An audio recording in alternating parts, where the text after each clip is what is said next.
வானொலியில் நீங்கள் கேட்டு மகிழ்ந்த தென்கட்சி கோ. சுவாமிநாதன் அவர்களின் இன்று ஒரு தகவல் கதை தொகுப்பினை கேட்கலாம்.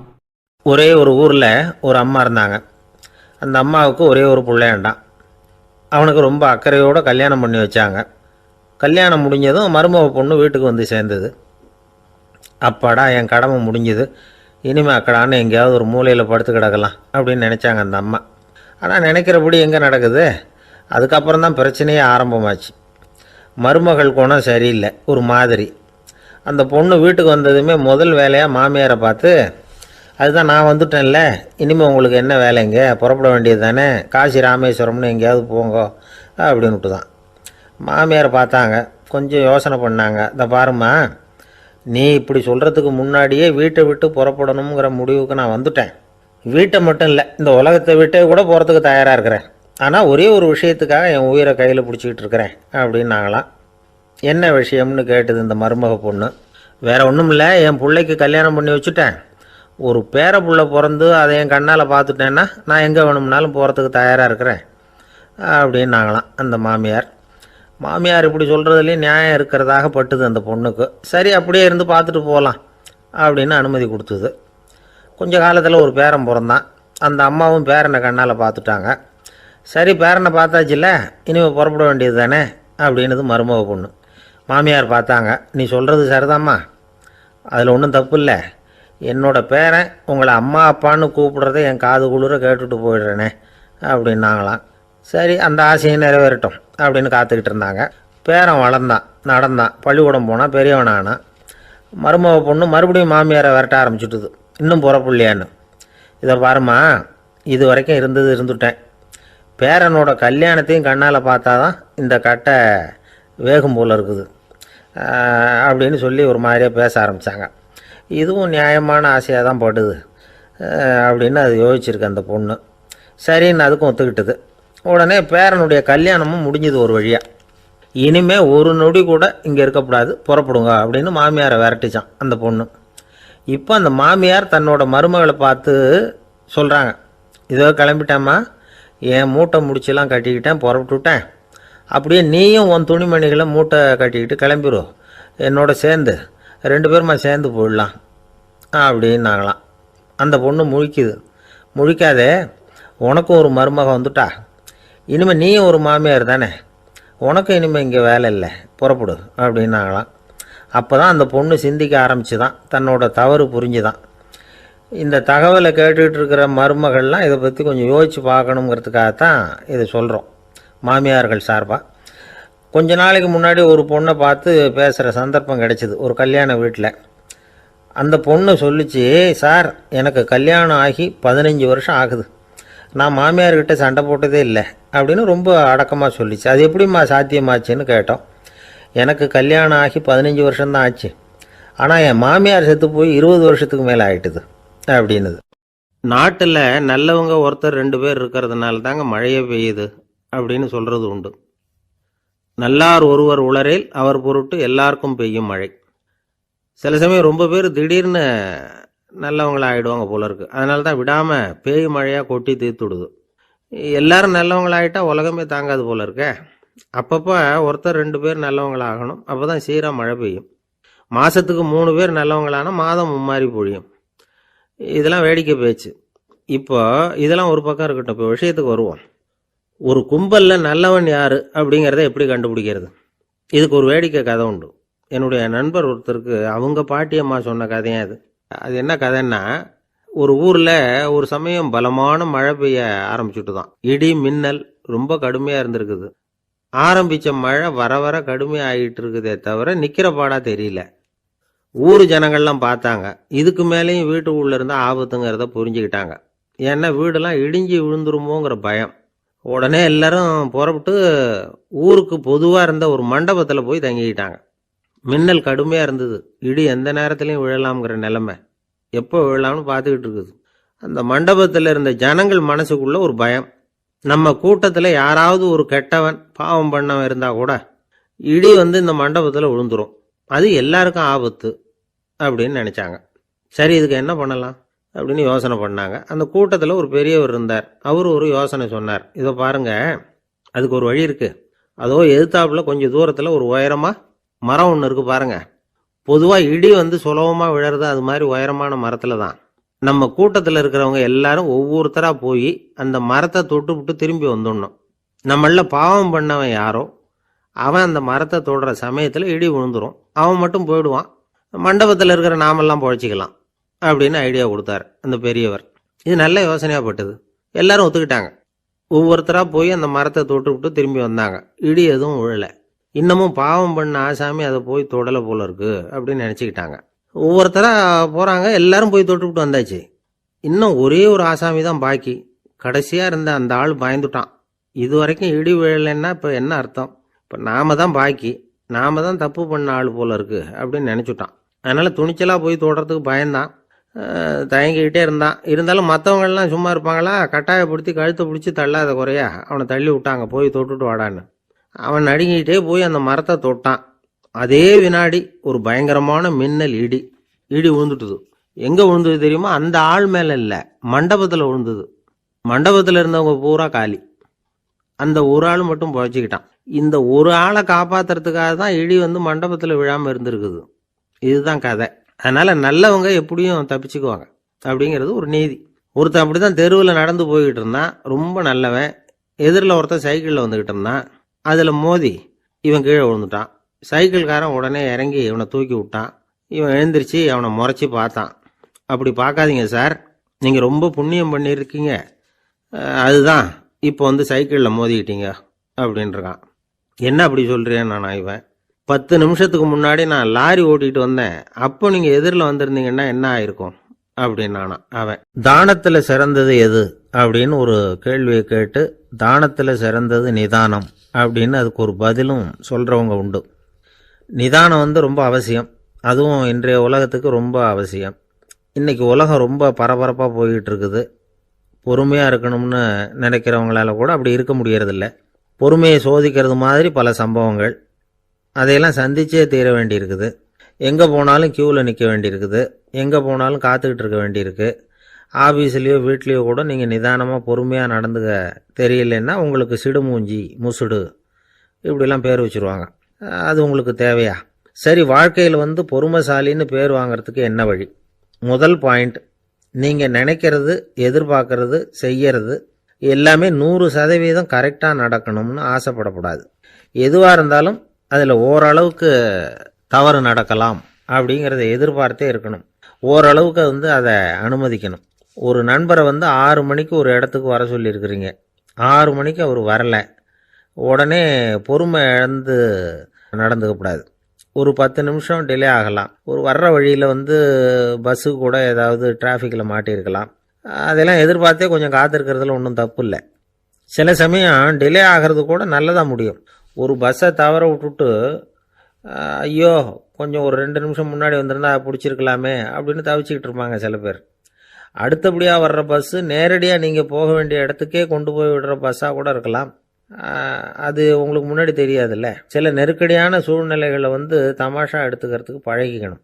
சில இடங்களுக்கு போகிறப்ப காத்திருக்கிறதுக்கு நம்ம மனசை தயார்படுத்திக்கிட்டே போகணும். ஒரு ரயிலுக்கோ பஸ்ஸுக்கோ அல்லது விமானத்துக்கோ கப்பல் பிரயாணத்துக்கோ போகிறப்போ அங்கே போய் நீங்கள் மணிக்கணக்கில் கூட காத்துக்கிட்டு தான் இருக்கணும். புறப்படுற நேரம் கூட மாறலாம். நீங்கள் போய் சேர்ந்ததும் அது உடனே புறப்படணும்னு கட்டாயமாக என்ன? அது மாதிரி சமயத்தில் படிக்கிறதுக்குன்னு சில சுவாரஸ்யமான புத்தகங்களையும் கையில் எடுத்துக்கலாம். உங்களை சுற்றி எவ்வளவோ சுவாரஸ்யமான சம்பவங்கள் நடந்துக்கிட்டு இருக்குதுல்ல, அதையெல்லாம் வேடிக்கை பாருங்கள். எதுக்காக காத்துக்கிட்டு இருக்கிறோமோ அந்த காரியத்தில் உண்மையாகவே நமக்கு ஒரு அக்கறை இருந்தால் நமக்கு போர் அடிக்காது. சில கோயில்களில் பார்த்துருப்பீங்க, தரிசனத்துக்காக பக்தர்கள் நாள் கணக்கில் காத்துக்கிட்டு இருப்பாங்க. அவங்களெலாம் அழுத்துக்கிறது இல்லை. ஆண்டவனை தரிசிக்கணுங்கிற உண்மையான அக்கறை இருக்கிறதுனால அவங்களுக்கு போர் அடிக்கிறது இல்லை. ஆனால் சில சினிமா தியேட்டரில் கூட பார்க்கலாமே, சினிமா கியூ கூட அப்படி தான். சாயந்தரம் 6 மணி ஆட்டத்துக்கு காலம்பரம் 6 மணிக்கே போய் கூட காத்துக்கிட்டு இருப்பாங்க. அவங்களுக்கெல்லாம் போர் அடிக்காது, படம் பார்க்குற ஆர்வம். இன்னொரு முக்கியமான விஷயத்தை நாம் பழக்கப்படுத்திக்கணும். லிவ் ஃபார் தி மூமெண்ட் அப்படிங்கிறாங்க நிபுணர்கள். ரொம்ப பேர் எப்படின்னா அடுத்தபடியாக நடக்க போகிற விஷயத்திலேயே கவனமாக இருப்பாங்க. அந்த நினைப்புலேயே இந்த நிமிஷத்தை பொறுமை இல்லாமல் கழிப்பாங்க. ஒருத்தர் இருக்கார், அவர் எப்படின்னா ஆஃபீஸ் முடியறதுக்குள்ளேயே சார் 5 மணிக்கெல்லாம் ரெடியாக இருங்க, நாம் அந்த ஹோட்டலில் போய் டிஃபன் சாப்பிட்ணும் அப்படின்னு 4 மணிலேருந்து சொல்லிகிட்டு இருப்பார். 4:55 பரபரப்பாக ஓடி வருவார். 2 பேரும் புறப்படுவோம், ஹோட்டலுக்கு போவோம், சாப்பிட்டுக்கிட்டு இருப்போம். அப்படி சாப்பிட்டுட்டு இருக்கிறப்ப, சார் சார் சாப்பிட்டு முடித்ததும் நேராக ஒரு ஜவுளி கடைக்கு போகிறோம் அப்படிம்பார். பரபரக்க சாப்பிட்டு முடிப்பார், புறப்படுவார். ஜவுளி கடையில் அவசர அவசரமாக சீக்கிரம் பில் போடுங்க சார், சினிமாவுக்கு நேரம் ஆகிடும்பார். சினிமா தியேட்டரில் உட்காந்து அடுத்தபடியாக எங்கே டின்னர் சாப்பிட்றதுன்னு யோசனை பண்ணிகிட்டு இருப்பார். ராத்திரி படுக்கையில் விழுந்ததுக்கு அப்புறமும் நாளைக்கு காலையில் எழுந்திரிச்சதும் அதை பண்ணணும் இதை பண்ணணும்னு திட்டம் போட்டுக்கிட்டே இருப்பார். அதாவது எப்பவும் அடுத்த நிமிஷம், அடுத்த நாள், அடுத்த வாரம், அடுத்த வருஷம், இதுதான் அவங்க சிந்தனை. இந்த நிமிஷம் என்ஜாய்மெண்ட்டை அவங்க இழந்துடுறாங்களாம். அதனால தான் வாழ்நாள் பூரா பொறுமையின்மை, அவஸ்தை, அல்லல். அதனால் நாம் எல்லாரும் வாழ்க்கையில் நிதானமாக இருக்கிறதுக்கு கற்றுக்கணுமா. அதுக்காக இந்த நிதானத்துக்கு வேறு விதமான அர்த்தம் பண்ணிக்கக்கூடாது. ஒருத்தர் அப்படித்தான் ஒரு தடவை அவருடைய குதிரை காணாமல் போயிட்டு தான். அதுக்காக அவர் கவலைப்படலை, நிம்மதியாக இருந்தார், சந்தோஷமாக இருந்தார். என்ன சார் இது, உங்கள் குதிரை திருட்டு போயிட்டுதுங்கிறீங்க, நீங்கள் கவலைப்படாமல் இருக்கிறீங்களே அப்படின்னு கேட்டாங்களாம். அதுக்கு அவர் சொல்லியிருக்கார், நல்ல வேலை சார், கட்டியிருந்த குதிரை காணாமல் போயிருக்குது. நான் அது மேலே உட்காந்துருக்கிற சமயம் அது காணாமல் போயிருந்ததுன்னா, திருட்டு போயிருந்ததுன்னா நானும் சேர்ந்துல காணாமல் போயிருப்பேன் அப்படின்னாராம். எவ்வளவு நிதானமான ஆள் பாருங்க. ஒரு ஊரில் ஒரு ஆள் இருந்தான், தையல் கடை வச்சுருந்தான். அவங்கிட்ட ஒருத்தன் ஒரு சட்டை துணி எடுத்து கொடுத்து தைக்க சொல்லியிருந்தான். வர்ற சனிக்கிழமை வா, வந்து வாங்கிட்டு போ அப்படின்னு அவன் சொல்லியிருந்தான். அதே மாதிரி இவன் வந்தான். அவன் தச்சு வச்சிருந்த சட்டையை கொடுத்தான். இவன் வாங்கி அங்கேயே போட்டு பார்த்தான். கை நீளம் ஒன்றுக்கு ஒன்று வித்தியாசமாக இருந்தது. வலது கை இடது பக்கத்தை விட நீளம் குறைச்சலாக இருந்தது. அவன் முணுமுணுக்க ஆரம்பிச்சுட்டான், என்ன இது இப்படி தைச்சுட்டியேன்னு. இதுக்கு அவன் சொன்னான், ஐயையோ இதுக்காகவா சங்கடப்படுறீங்க, வலது கையை மட்டும் கொஞ்சம் உள்ளே இழுத்தாப்புல வச்சுக்கிட்டிங்கன்னா சரியாக போகுது. மற்றபடி அந்த சட்டையில் உள்ள கலை அம்சத்தை கவனிங்க, எவ்வளோ அற்புதமாக தைச்சிருக்கேன் பாருங்கள். ஒரு சின்ன குறையை இப்படிலாம் பொருட்படுத்த வேண்டியதில்லை. நான் சொன்னது மாதிரி கையை கொஞ்சம் உள்ளே இழுத்தது மாதிரி வச்சுக்கிட்டு நடந்து போங்க, ஜோராக இருக்கும் அப்படின்னா. அவனும் யோசித்து பார்த்தான். சரியான யோசனையாக தான் தோணுச்சு. கொஞ்சம் முயற்சி பண்ணி வலது கையை கொஞ்சம் உள்ளே இழுத்து சட்டை சரியாக இருக்கிறது மாதிரி பண்ணிக்கிட்டான். இப்போ மறுபடியும் ஒரு பிரச்சனை. வலது கையை உள்ளே இழுத்த மாதிரி அப்படியே வச்சுக்கிட்டதும் முதுகு பக்கம் கொஞ்சம் துணி தளர்த்தியாக தொங்குறது மாதிரி தெரிஞ்சுது.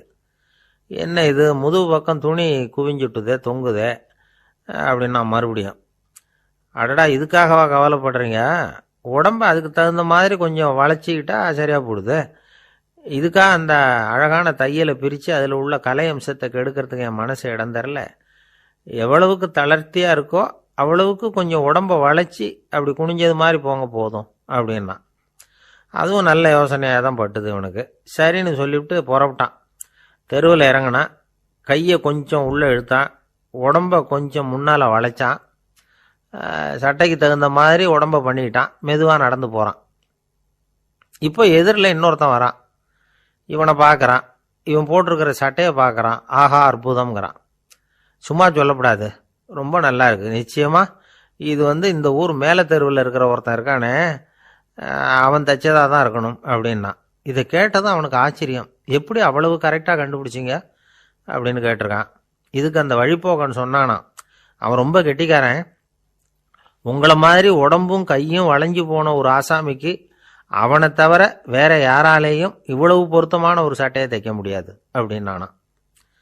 பாருங்க, அவனுக்காக இவன் அனுசரிக்க போய் இவனோட நிலைமை எப்படி ஆயிட்டுது பாருங்க. இதே மாதிரி தான் சில சடங்குகளும் சம்பிரதாயங்களும் நம்மளை கோமாளி ஆக்கி விட்டுரும். எதுவாக இருந்தாலும் அதில் அறிவுபூர்வமான அணுகுமுறை அவசியம்.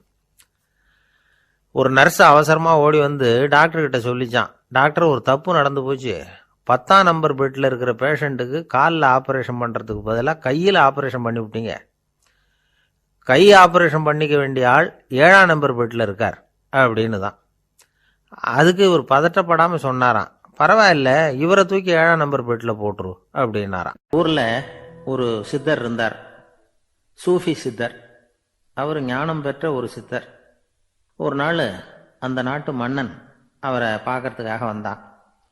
என்ன வேணும் உனக்குன்னு கேட்டார். நான் கடவுளை பார்க்கணும், அதுக்கு நீங்கள் தான் உதவி பண்ணணும் அப்படின்னா அவன். சித்தர் கொஞ்சம் யோசனை பண்ணார். சரி போயிட்டு நாளைக்கு வாடினார். அதே மாதிரி மன்னன் போயிட்டு அடுத்த நாள் வந்தான்.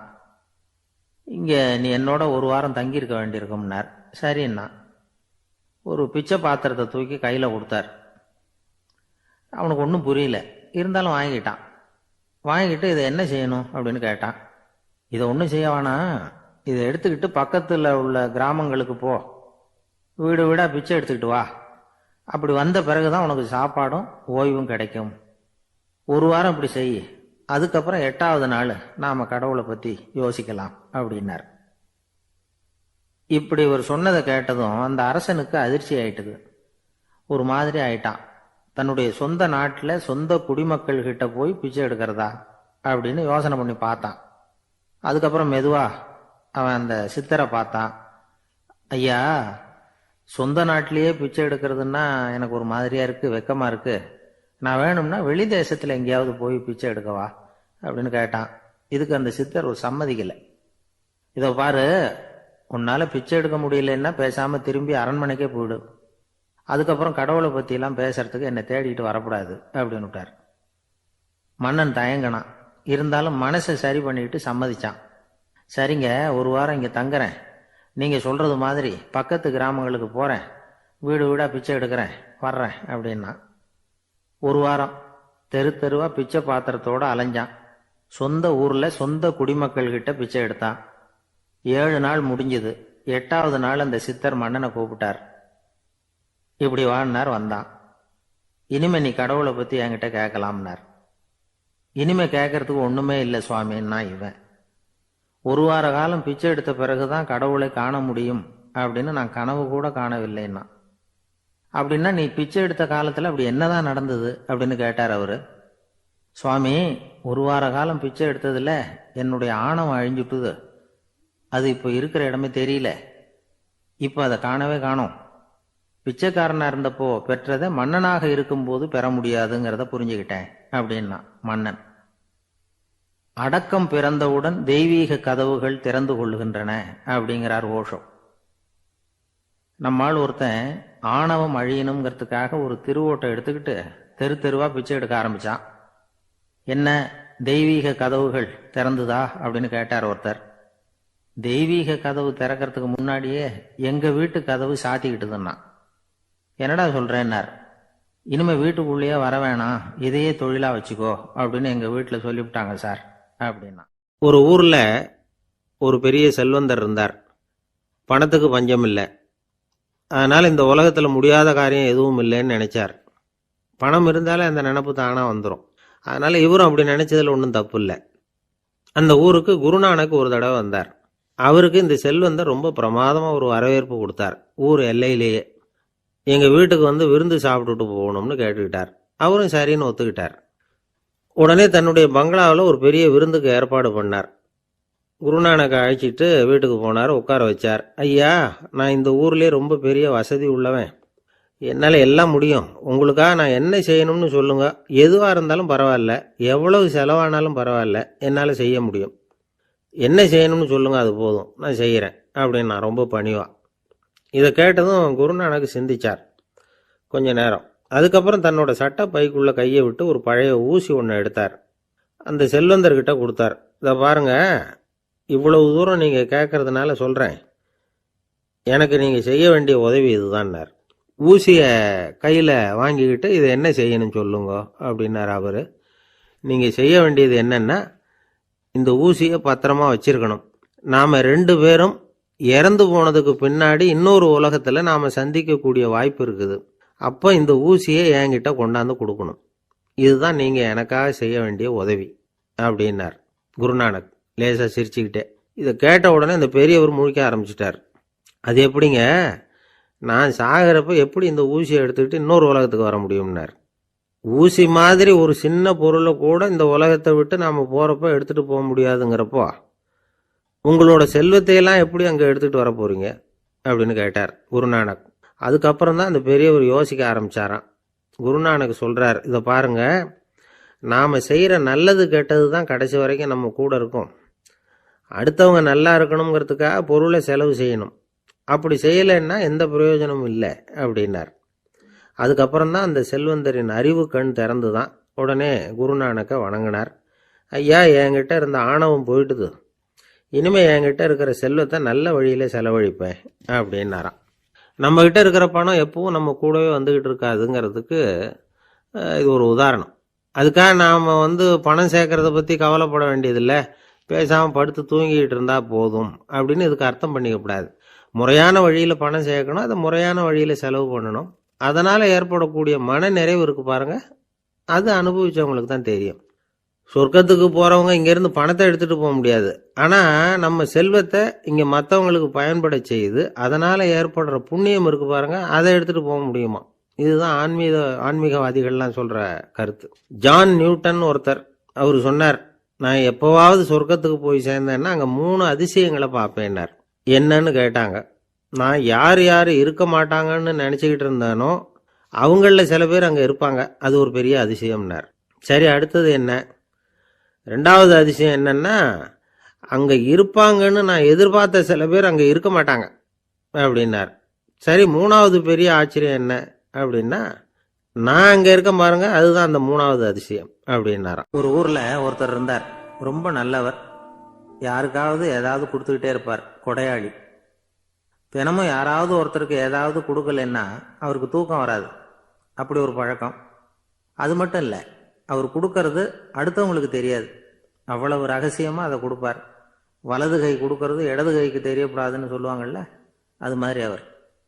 ஒரு நாள் ராத்திரி அவர் ஏற்கனவே தயாராக கட்டி வச்சிருந்த பணம் முடிச்ச கையில் எடுத்துக்கிட்டு வீட்டை விட்டு வெளியில் வந்தார். தெருவில் இறங்கி நடந்தார். இன்னைக்கு யாருக்கு தர்மம் செய்கிறது அப்படின்னு யோசனை பண்ணிட்டு இருட்டில் நடந்து வந்துக்கிட்டு இருக்கிறார். யாரோ ஒருத்தர் எதிரில் வர்றது மாதிரி தெரிஞ்சுது. உடனே அவர் கிட்ட போனார். தன்கிட்ட இருந்த பணம் முடிச்சு அவசரமாக அவர் கையில் திணிச்சுட்டு திரும்பி வந்துட்டார். அப்பாடா, ஒரு வழியாக யாருக்கும் தெரியாமல் இன்னைக்கு தர்மம் பண்ணியாச்சு அப்படிங்கிற மகிழ்ச்சி, மன நிறைவு அவர் முகத்தில். நிம்மதியாக தூங்கினார். அப்புறம் எழுந்திரிச்சார். மறுநாள் காலையில் ஊரு பூரா ஒரே பேச்சு. என்ன பேச்சுன்னா, நேற்று ராத்திரி ஒரு திருடன் கையில் யாரோ பணத்தை கொடுத்துட்டு போயிருக்கிறாங்க அப்படின்னு எல்லாரும் பேசிக்கிட்டு இருக்கிறாங்க. இதை கேள்விப்பட்டதும் அந்த பெரியவருக்கு ரொம்ப வருத்தமாக போச்சு. அடடா, போயும் ஒரு திருடனுக்காக உதவி பண்ணியிருக்கிறோம், பிரயோஜனம் இல்லாமல் போயிட்டுதே அப்படின்னு நினச்சார். சரி, இன்னைக்கும் யாருக்காவது உதவி பண்ணணும் அப்படின்னு முடிவு பண்ணினார். ராத்திரி நேரம் வந்தது. இவர் வழக்கம் போல் தெருவில் இறங்கி நடந்தார். கையில் பணம் முடிச்சு. எதிரில் ஒரு பொன் உருவம் மங்கலாக தெரிஞ்சது. இவர் உடனே அந்த பெண்கிட்ட பணத்தை கொடுத்துட்டு திருப்தியாக திரும்பி வந்துட்டார். மறுநாள் காலையில் ஊர் பூரா என்ன பேசிக்கிட்டாங்க தெரியுமா? நேற்று ராத்திரி நெறி தவறி நடக்கிற ஒரு பெண்ணின் கையில் யாரோ வச்சுட்டு போயிருக்கிறாங்க அப்படின்னு எல்லாரும் பேசிக்கிறாங்க. அடடா, இன்னைக்கும் தவறுதலாக நடந்து போச்சு அப்படின்னு ஒரு வருத்தப்பட்டார். இருக்கட்டும், இன்னைக்கும் ஏதாவது தர்மம் பண்ணுவோம் அப்படின்னு நினச்சிக்கிட்டாரு. 3வது நாள் ராத்திரியும் புறப்பட்டார். இப்பவும் எதிரில் ஒருத்தர் வந்தார். இவர் பணத்தை கொடுத்தார், திரும்பி வந்துட்டார். மறுநாள் மக்கள் என்ன பேசிக்கிட்டாங்கன்னா, நேற்று ராத்திரி ஒரு செல்வந்தர் கையில் யாரோ பணத்தை கொடுத்துட்டு போயிருக்கிறாங்க அப்படின்னு பேசிக்கிட்டாங்களாம். அவருக்கு ரொம்ப வருத்தமாக போயிட்டுது. என்ன இது, தினம் இப்படி ஆகிக்கிட்டு இருக்குதே அப்படின்னு நினச்சிக்கிட்டே படுத்து தூங்கினார். அன்னைக்கு ராத்திரி ஒரு கனவு. அந்த கனவுல இறைவன் வந்து சொன்னாராம், இதோ பாருப்பா, நீ கொடுத்த தர்மம் வீணா போயிடல.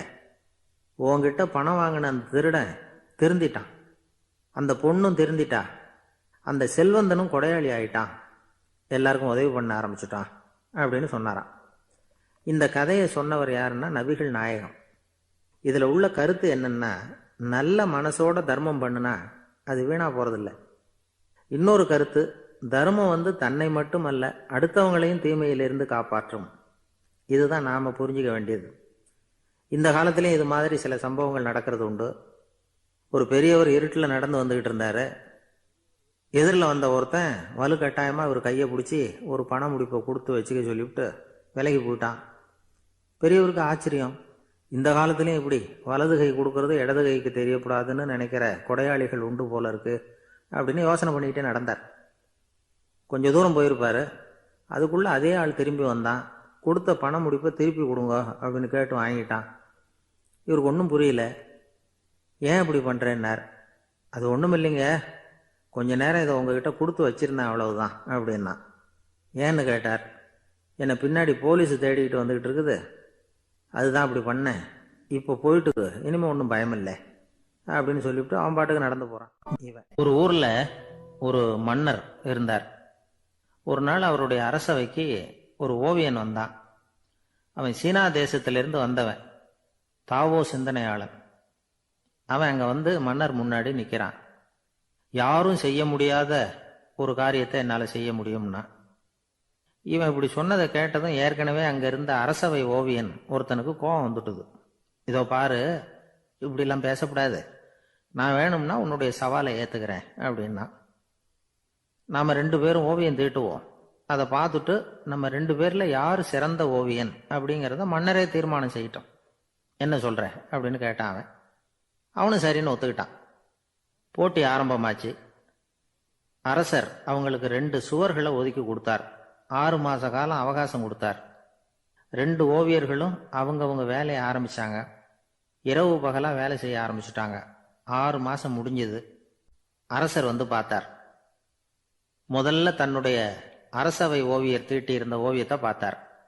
ரொம்ப பிரமாதமாக இருந்தது, பாராட்டினார். இதோ பாரு, உன்னுடைய ஓவியம் அற்புதமாக இருக்கு, உயிரோட்டம் உள்ளதா இருக்குது, கலையின் உச்சமே இதுதான், இதை விட சிறந்த ஒரு ஓவியத்தை வேற யாராலையும் படைக்க முடியாது அப்படின்னார். அதுக்கப்புறம் அந்த சீன ஓவியன் கிட்ட போனார்.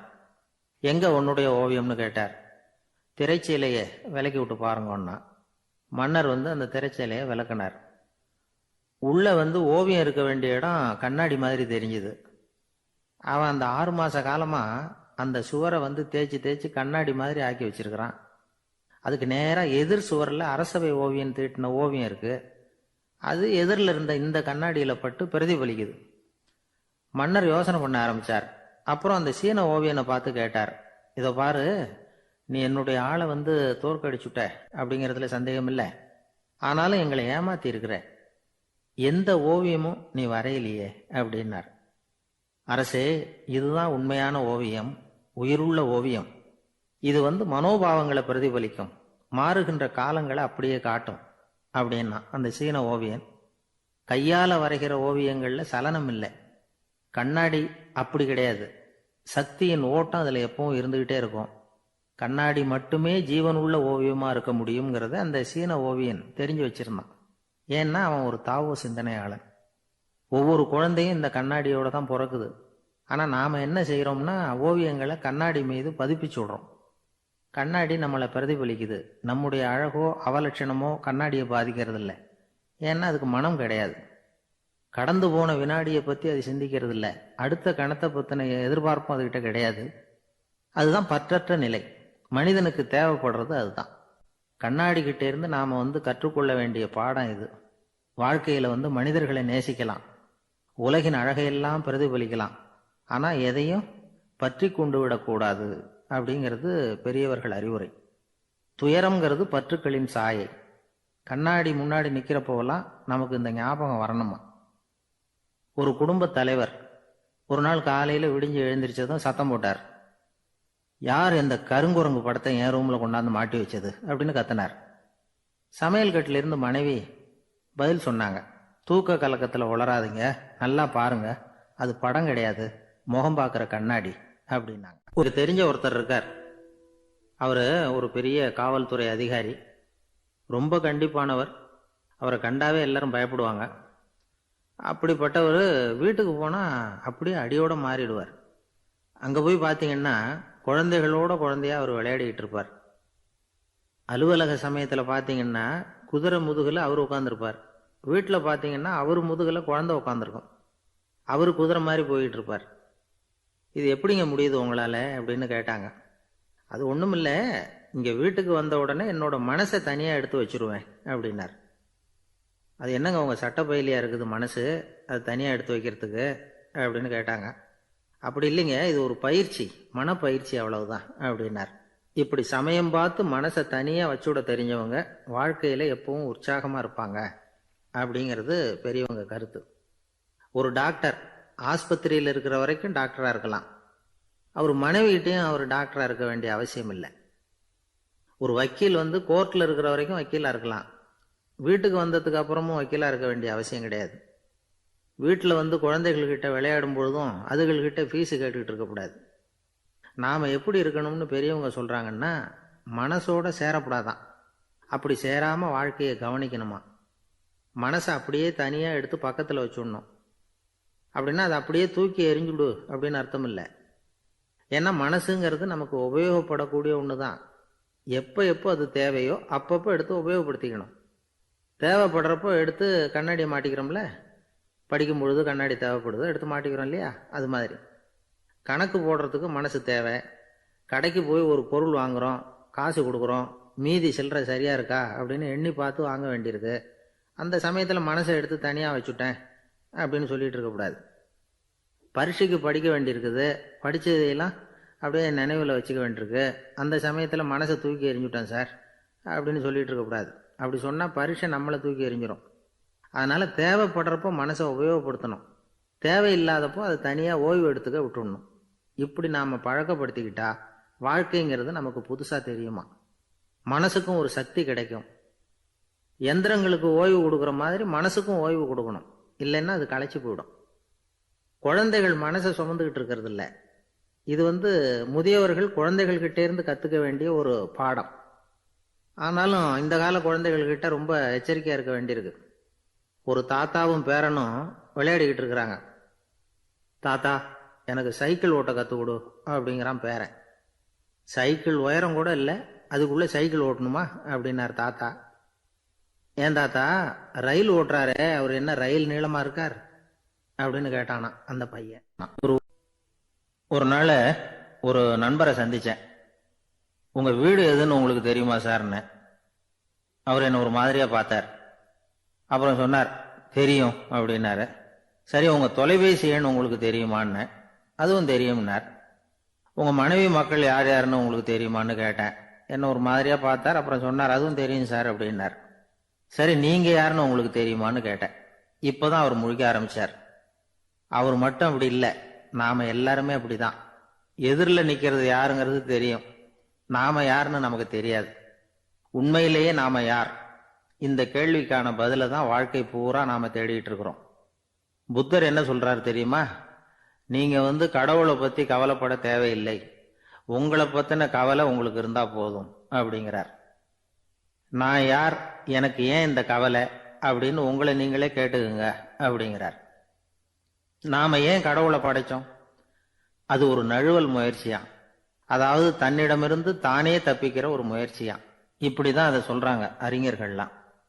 மக்கள் பொய்யான பிரச்சனைகள்ல ஆர்வமா இருக்கிறாங்க, அதுக்கு தீர்வு காணவும் முயற்சி பண்றாங்க. கடவுளை பத்தி விவாதிக்க எல்லாருக்கும் விருப்பம். தன்னுடைய சுயம் பற்றிய பிரஜையே இருக்கிறது இல்ல. ஆகக்கூடிய விஷயம் என்னன்னா, கடவுள் சமாளிப்புக்கு பயன்படுத்தப்படுகிறார். மனவியல் என்ன சொல்லுது தெரியுமா? கடவுள், சொர்க்கம், மறுபிறவி இதை பத்தி எல்லாம் பேச ஆரம்பிக்கிறவங்க யார் தெரியுமா? போருக்கு போறவன், துன்பத்துல சிக்கி கஷ்டப்படுறவன், நோய் படுக்கையில விழுந்தவன், இவங்க தான். நாம அனுபவத்திலே பார்க்குறோமே இதையெல்லாம். கடவுளை துணைக்கு கூப்பிடுறவங்க யாருன்னு கவனிச்சு பாருங்க. பரீட்சை எழுத போறவன், வேலை தேடி அலையிறவன், பண நெருக்கடியில் இருக்கிறவன், விபத்துல சிக்கிக்கிட்டவன், இவங்கெல்லாம் தான். தேர்வுல வெற்றி பெற்றதும் அவரை துணைக்கு கூப்பிடுறது இல்லை, வேலை கிடைச்சதும் அவர் துணை தேவைப்படுறது இல்லை. ஏன் இப்படி? கொஞ்சம் யோசனை பண்ணி பாருங்க. துன்பம் வருகிற போது அந்த துன்பத்தை தவிர்க்க வேண்டிய நிலையில அதிலிருந்து நழுவி போறதுக்காக பிரார்த்தனை தேவைப்படுது. எல்லாம் நல்லபடியா நடக்கிறப்போ பிரார்த்தனை செய்யறது இல்லை. புத்தருடைய வழி என்ன தெரியுமா? அந்த வழியில கடவுளும் கிடையாது, பிரார்த்தனையும் கிடையாது. புத்தர் செய்தது இதைத்தான். அதாவது கடவுள்கிட்ட இருந்து மனிதனையும், மனிதன் கிட்ட இருந்து கடவுளையும் அவர் விடுவித்தார். புத்த மதம் என்ன சொல்லுது தெரியுமா? கடவுள் பிரச்சனை அல்ல, மனிதன் தான் உண்மையான பிரச்சனை அப்படின்னு சொல்லுது. உங்களை நீங்க நல்லா தெரிஞ்சுக்கிட்டா போதும், நீங்களே கடவுள் ஆயிடுவீங்க அப்படிங்கிறது தான் புத்த மதம்.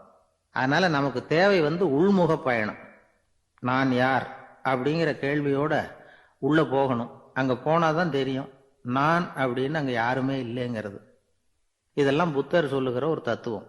தத்துவம்னு சொன்னாவே நமக்கெல்லாம் அதை புரிஞ்சுக்கிறது கஷ்டம்தான். நம்ம பொறுத்த வரைக்கும் தத்துவம்ங்கிறதுல 2 வகை உண்டு. ஒன்று தத்துவம், இன்னொன்று மகா தத்துவம். தத்துவம்னா என்ன தெரியுமா? கேட்கறவங்களுக்கு புரியக்கூடாது, அதுதான் தத்துவம். மகா தத்துவம் என்னன்னா சொல்றவங்களுக்கும் புரியக்கூடாது. அந்த வகையில பார்த்தா இன்று ஒரு தகவலும் ஒரு மகா தத்துவம் தான். ஜெருசலேம் அங்கே உள்ள ஒரு தேவாலயம், அதில் உள்ள பலிபீடத்தின் முன்னாடி ஒரு பெட்டி உண்டு. அது காணிக்கை பெட்டி. ஆலயத்துக்கு வர்றவங்க பிரார்த்தனை பண்ணிவிட்டு திரும்பி போகிற சமயத்தில் அந்த பெட்டியில் காணிக்கை போடுவாங்க. அவங்களால எவ்வளவு முடியுமோ அவ்வளவு போடுறது வழக்கம். அவங்கவுங்க வசதிக்கு தகுந்த மாதிரி போடுவாங்க. வசதி உள்ளவங்களாக இருந்தாலும் சரி, வசதியே இல்லாத வறியவர்களாக இருந்தாலும் சரி, ஆலய காணிக்கை பெட்டியில் காசு போடுறது அவங்களுக்கு ரொம்ப பெருமையான ஒரு செயல். ஒரு சமயம் இயேசு தம்முடைய சீடர்களோடு அந்த ஆலயத்துக்கு வரார். அங்கே உட்காந்து ரொம்ப நேரம் வழிபாடு பண்ணிகிட்டு இருக்கிறார். சீடர்களும் அந்த ஜபத்தில் கலந்துக்கிட்டாங்க. வழிபாடு முடிஞ்சுது. இயேசு உட்காந்துருக்கிறார். காணிக்கை பெட்டியில் காசு போடுறவங்கள கவனிக்கிறார். சீடர்களும் அதையே கவனிச்சுக்கிட்டு இருக்கிறாங்க. ரொம்ப பேர் வரிசையாக வந்தாங்க. அவங்களால முடிஞ்ச அளவுக்கு காசு போட்டுட்டு அவங்க பாட்டுக்கு போய்கிட்டு இருக்கிறாங்க. வசதியானவங்க நிறைய பேர் வந்தாங்க. அதுக்கு மத்தியில் வயசான ஒரு அம்மா, அவங்களும் வந்து காசு போட்டுட்டு போகிறாங்க. இப்போ இயேசு தன்னுடைய சீடர்கள் பக்கம் திரும்பினார். ஒரு கேள்வி கேட்டார். இப்போ இந்த காணிக்கை பெட்டியில் நிறைய பேர் வந்து காசு போட்டுட்டு போகிறத நீங்கள் கவனிச்சிங்க. இன்னைக்கு இந்த காணிக்கை பெட்டியில் ரொம்பவும் அதிகமாக காசு போட்டது யார் அப்படின்னு கேட்டார். முதல்ல வந்தார ஒரு பெரிய மனுஷன், அவர் தான் அதிகமாக போட்டார் அப்படின்னார் ஒருத்தர். மூணாவதாக வந்தவர் தான் அதிகமாக போட்டார், நான் கவனித்தேன் அப்படின்னாரு இன்னொருத்தர். இப்படி ஆளுக்கு ஒரு விதமாக சொல்கிறாங்க.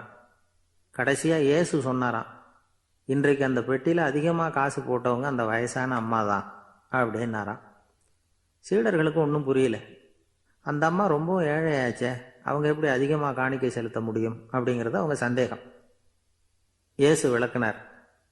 நிறைய பேர் வந்தாங்க, நிறையவே காசுகள் போட்டாங்க, அது உண்மைதான். ஆனாலும் அந்த அம்மா என்ன பண்ணாங்க கவனிச்சிங்களா? வந்தாங்க, தன்னுடைய காசு பையை திறந்தாங்க, அப்படியே கொட்டுனாங்க. அதில் இருந்தது ரெண்டு காசுகள் தான். அந்த 2 காசும் காணிக்கை பெட்டியில் விழுந்துட்டுது. மற்றவங்கள்லாம் தங்கள்கிட்ட இருந்த செல்வத்தின் ஒரு சிறு பகுதியை எடுத்து பெட்டியில் போட்டாங்க. ஆனால் இந்த அம்மா தன்கிட்ட என்ன இருந்ததோ அதை அப்படியே போட்டுட்டாங்க. தன்னுடைய பிழைப்புக்காக வச்சிருந்த அவ்வளவையும் இழக்கிறதுக்கு தயாராகிட்டாங்க. அவ்வளவு தாராள மனசு அவங்களுக்கு. அதனால் அவங்க செலுத்தின காணிக்கை தான் அளவில் அதிகம் அப்படின்னார். விலை மதிப்பில்லாத முத்து புதையல் ஒருத்தனுக்கு கிடைக்க போகுதுன்னு வச்சுக்கோங்க. அதன் மதிப்பை உணர்ந்தவன் என்ன பண்ணுவான்? அதை அடையிறதுக்காக தன்கிட்ட இருக்கிற எதையும் கொடுக்கறதுக்கு தயாராக இருப்பான் இல்லையா? அது மாதிரி தான் இதுவும் அப்படின்னார். உலக மதிப்பீடுகளை துரும்பா தூசியாக மதித்து அதையெல்லாம் உதறி விடுகிறவன் இறையருள் அப்படிங்கிற இணையில்லாத செல்வத்தை பெறுகிறான் அப்படிங்கிறது இதில் உள்ள கருத்து. இறைவனுக்காக இழப்பதுன்னா துன்பப்படுகிறவர்களுக்காக, ஏழைகளுக்காக, ஏதுமற்றவர்களுக்காக இழப்பது அப்படின்னு அர்த்தம். உங்கள் அயலானுக்கு நீங்கள் என்ன உதவி செய்தாலும் அதை எனக்கே செய்கிறீர்கள் அப்படின்னு இயேசு சொல்லியிருக்கிறார். அடுத்தவங்களுக்கு உதவணுங்கிற குணம் இன்னைக்கு ரொம்ப குறைஞ்சி போச்சு. ஒருத்தன் வாழைப்பழத்தோல் வழுக்கி கீழே விழுந்துட்டான். பக்கத்தில் இருந்த நண்பன் உடனே இவனை தூக்கிக்கிட்டு போய் ஆஸ்பத்திரியில் சேர்த்துட்டான். அதுக்கப்புறம் சொன்னான், நீ அந்த வாழைப்பழத்தோலில் காலை வைக்க போகிறத முன்னாடியே நான் கவனிச்சுட்டேன் அப்படின்னானா. அப்படின்னா அப்போவே நீ எனக்கு உதவி செஞ்சுருக்கலாமே அப்படின்னானா அவன். நான் டாக்டருக்கு உதவலாம்னு நினச்சிட்டேன் அப்படின்னா. ஒரு ஊரில் ஒருத்தர் இருந்தான். ஏதோ ஒரு சின்ன அலுவலகத்தில் வேலை பார்த்துக்கிட்டு இருந்தான். ரொம்ப ஏழை. வர்ற கொஞ்சம் வருமானத்தை வச்சு வாழ்க்கையை ஓட்டிகிட்டு இருந்தான். ஒரு நாள் தெரு வழியாக அவன் நடந்து வந்துக்கிட்டு இருக்கிறான். தெருவில் ஒரு காசு கிடந்தது. அதை பார்த்துட்டான். அது குனிஞ்சு எடுத்தான். அது ஒரு பழங்கால காசு. அந்த காசு நடுவில் ஒரு துளை இருந்தது. அதாவது துளையிட்ட நாணயம். பழங்காலத்தில் புழக்கத்தில் இருந்த ஒரு நாணயம் அது. துளையிட்ட நாணயம் கிடைச்சதுன்னா ரொம்ப நல்லது, அது அதிர்ஷ்டம் அப்படின்னு ஒரு நம்பிக்கை உண்டு. இவன் கையில் அது கிடைச்சதும் ரொம்ப சந்தோஷப்பட்டான்.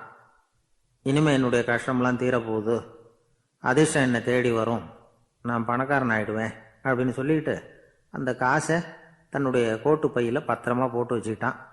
அடிக்கடி அதை தொட்டு பார்த்துக்கிறது உண்டு, வெளியில் எடுக்க மாட்டான். இப்படியே கொஞ்ச காலம் ஆச்சு. அதுக்கப்புறம் என்னாச்சு தெரியுமா? நிஜமாவே அதிர்ஷ்டம் அவனை தேடி வர ஆரம்பிச்சுட்டுது. செல்வம் வந்து குவிஞ்சுது. பணம், பதவி, புகழ் எல்லாம் வந்து சேர்ந்தது. சமூகத்தில் அவன் ஒரு பெரிய மனுஷன் ஆயிட்டான். எல்லாரும் அவனை பாராட்டினாங்க. அவன் எதை தொட்டாலும் வெற்றி, எல்லாம் அந்த காசோட மகிமை அப்படின்னு அவன் மனசுக்குள்ளே நினச்சிக்கிட்டான். தினமும் காலையில் அந்த கோட்டை போட்டுக்கிட்டு தான் வெளியில் கிளம்புவான். புறப்படுறதுக்கு முன்னாடி கோட்டு பாக்கெட்டை தொட்டு பார்த்துக்குவான், உள்ளே காசு இருக்கா அப்படிங்கிறத உறுதிப்படுத்திக்குவான். அதுக்கப்புறம் தான் வெளியில் கிளம்புவான். இப்படியே பல வருஷம் ஓடி போச்சு. ஒரு நாள் அவனுக்கு அந்த ஆசை வந்துட்டுது. அதாவது அந்த துளையிட்ட நாணயத்தை எடுத்து கண்ணால் பார்க்கணும் அப்படின்னு. காலையில் சாப்பிட்டுக்கிட்டு இருந்தான். அப்போ தன்னுடைய மனைவி கிட்ட சொன்னான், ரொம்ப நாளைக்கு அப்புறம் என்னுடைய அந்த நாணயத்தை இன்னைக்கு வெளியில் எடுத்து பார்க்க போகிறேன்னா. என்னத்துக்கு அது, இப்போ அதை பார்க்க வேணாமே அப்படின்னு மெதுவாக இழுத்தாங்க அந்த அம்மா. இல்லை நான் பார்த்தே தீரணும் அப்படின்னு அவன் தன்னுடைய சட்டை பைக்குள்ள கையை விட்டான். உள்ளே இருந்த நாணயத்தை வெளியில் எடுத்தான். பார்த்தா அவனுக்கு ஆச்சரியமாக போச்சு. அந்த நாணயத்தில் தொலையே இல்லை. என்ன ஆச்சு அப்படின்னு சொல்லி அவன் ரொம்ப குழம்பி போயிட்டான். இப்போ அந்த அம்மா சொன்னாங்க, நான் தான் ஒரு நாள் உங்கள் கோட்டு ரொம்பவும் தூசியாக இருக்கேன்னு சொல்லி அதை ஜன்னலுக்கு வெளியில் உதறினேன். உள்ளே இருந்த அந்த காசு அப்போ எனக்கு தெரியாது, ஞாபகத்தில் இல்லை. அது தெருவில் விழுந்துட்டது போல இருக்கு. அதுக்கப்புறம் எவ்வளவோ தேடி பார்த்தேன், கிடைக்கல. அதுக்குள்ளே அதை யாரோ எடுத்துகிட்டு போயிட்டாங்க போல இருக்கு. அது இல்லைங்கிறது உங்களுக்கு தெரிஞ்சால் வருத்தமாக இருக்குமேங்கிறதுக்காக நான் தான் வேற ஒரு நாணயத்தை எடுத்து சட்டை பைக்குள்ளே வச்சுட்டேன் அப்படின்னு விவரத்தை சொன்னாங்க அந்த அம்மா. இது எப்போ நடந்ததுன்னு கேட்டான். உங்களுக்கு அந்த காசு கிடைச்சதே அன்னைக்கு மறுநாளே இது நடந்து போச்சு அப்படின்னாங்களாம். இதை கொஞ்சம் யோசனை பண்ணி பாருங்க. அவனுக்கு அதிர்ஷ்டத்தை கொடுத்தது அந்த நாணயம் இல்லை, அவனுடைய நம்பிக்கை, அதாவது தன்னம்பிக்கை. அதுதான் வேலை செஞ்சிருக்கு. இதிலிருந்து நாம் தெரிஞ்சுக்க வேண்டியது என்னன்னா, வாழ்க்கையில் முன்னேற நினைக்கிறவங்களுக்கு தன்னம்பிக்கை ரொம்ப முக்கியம். அது இல்லைன்னா முன்னேற முடியாது. ஒருத்தன் சொன்னானா, நான் எப்போவுமே என்னதான் சார் நம்புவேன், மற்றவங்கள நம்ப மாட்டேன். நேற்றுக்கு பாருங்க, திடீர்னு 10 பேர் என்னை அடிக்க வந்துட்டாங்க, நான் ஒருத்தனாவே அதை சமாளித்தேன் அப்படின்றான் ரொம்ப பெருமையா. அது எப்படின்னு கேட்டாங்களாம். ஒரே ஓட்டமாக அங்கேருந்து ஓடி வந்துட்டேன் அப்படின்னா.